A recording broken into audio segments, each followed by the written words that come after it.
While the controversy over the government allowing 10 agencies for surveillance is yet to die down, another move by the government has come under fire.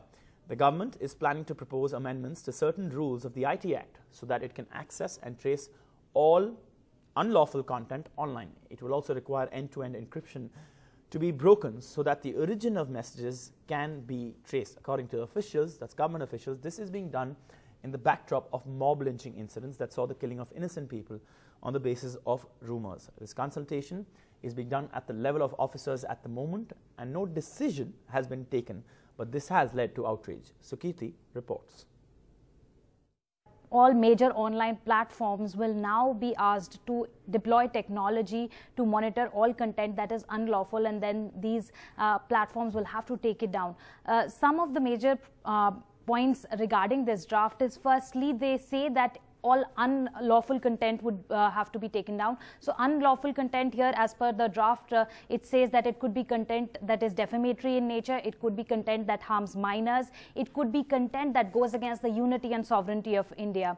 Secondly, the major issue here is they are saying that end-to-end encryption will have to be broken, which is a feature that is specific to WhatsApp especially. And in the past, whenever WhatsApp has been asked to trace the source of the messages, the origin, it has always said that it is not possible even for them to do it, because from end to end it is entirely between the two users who are having the chat, and even the company cannot trace it. But the government is saying that they will have to trace it now and will have to, very importantly, respond within 72 hours of the query being made by the government to these companies.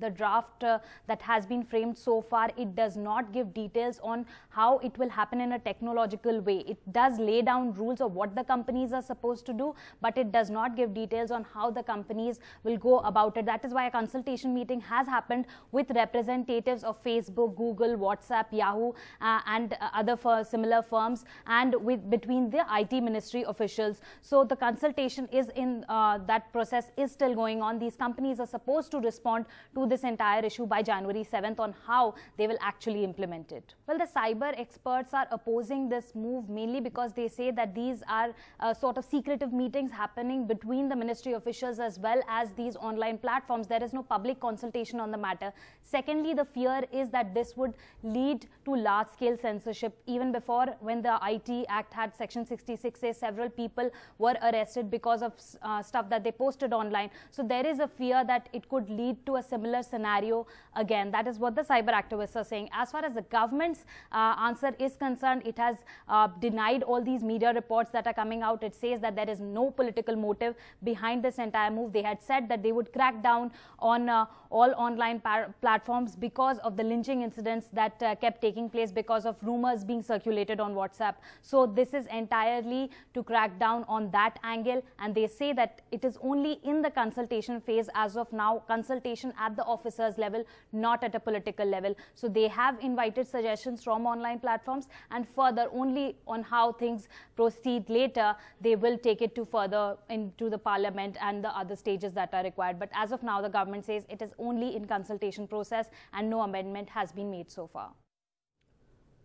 Meanwhile, a PIL was filed today in the Supreme Court challenging the government's notification authorizing 10 central agencies to intercept, monitor and decrypt any computer system. The petition filed by Advocate Manohar Lal Sharma seeks quashing of the government's December 20 notification. According to the government's notification, 10 central probe and snoop agencies are now empowered under the Information Technology Act for computer interception and analysis. But let's just give you a sense of what we mean by this. What does this surveillance notification really mean? Is it draconian or not? Well, the surveillance can now be initiated by as many as 10 agencies. Agencies can actually intercept your calls and emails, access your devices to get stored data. And the agencies can directly ask companies like Facebook to share your information, but there is a catch. It has to be approved by the Home Secretary. If any company refuses, though, to share data with the 10 agencies, they can be imprisoned for 7 years. Of course, who in that is a more detailed understanding that we can give you later.